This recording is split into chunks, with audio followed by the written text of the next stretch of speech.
Hi అండి. ఈరోజు రొట్టె చూపించబోతున్నానండి. మినపప్పును వరిరవ్వతో రొట్టె చూపించబోతున్నాను. అమ్మకి నేర్పింది, అమ్మ మనకు నేర్పిన వంటకం అండి. ఇది చాలా రుచికరమైన వంటకం. రాని వాళ్ళు మాత్రం కంపల్సరీగా ట్రై చేయండి, చేసుకోండి కూడా. ఆయిల్ పెట్టానండి. ముందుగా మినపప్పు నానబెట్టేసుకొని అది ఆడుకొని మనకి తగినంత రవ్వ, అంటే గ్లాస్ పప్పుకి 2 గ్లాసుల రవ్వ వేసుకొని నానబెట్టుకోవాలండి. 2 గంటలు టు 3 గంటలు నానబెట్టుకుంటే బాగా నానుతుంది, రొట్టె కూడా స్మూత్గా వస్తుందండి. చూడండి, ఇలా వేసాను. ఇప్పుడు పైన నూనె చక్కగా తగినంత నూనె అద్దుకోవాలండి బాగాన.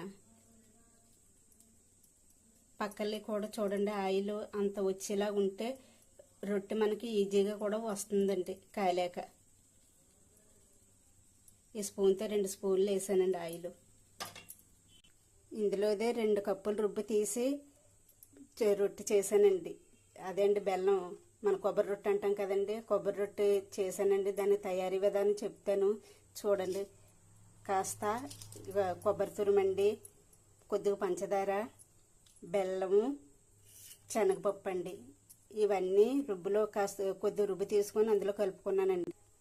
2 మినిట్స్ నానాక ఇలా రొట్టె కింద వేసుకున్నాను. చూడండి ఎంత అందంగా వచ్చిందో, చాలా బాగుంటుంది కూడానండి. ఇలా కాస్త అందులోదే రుబ్బు తీసుకొని ఇలా చేసుకుంటే, అది చేసుకున్నప్పుడే మనకి ఈజీగా ఉన్నట్టు ఉంటుంది. 2 పనులు ఒకసారి అయినట్టు ఉంటుందండి.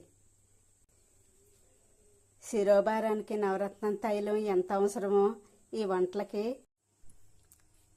ఫైనల్గా ఇగండి రొట్టె విధంగా తయారయ్యిందండి. ఇది తీపిదండి, అది కొబ్బరి రొట్టె అన్నాను కదండి, కొబ్బరి రొట్టె. ఇది మామూలు రొట్టె అండి. ఉదయానికైతే చాలా బాగుంటుందండి. బొంబాయి చట్నీ కాంబినేషన్ అయితే ఇంకా బాగుంటుందండి. ప్రతి ఒక్కరు కూడా మీకు వచ్చిన విధంగా బొంబాయి చట్నీ తయారీ విధానం చేసుకొని ఈ రొట్టెని అయితే మాత్రం తయారు చేసుకోండి. బొంబాయి చట్నీకి కావలసిన పదార్థాలన్నీ చూపిస్తున్నానండి.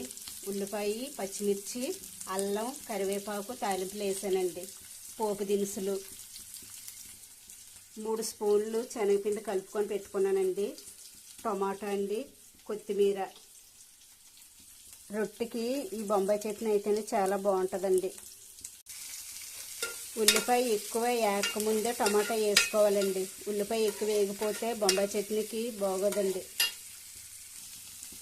మగ్గడానికి ఉప్పు వేస్తున్నానండి. చిటికెడంత పసుపు కూడా వేసుకుంటూ బాగుంటుందండి కలరు. ఈ బొంబాయి చట్నీ అయితే అందరూ ఒకే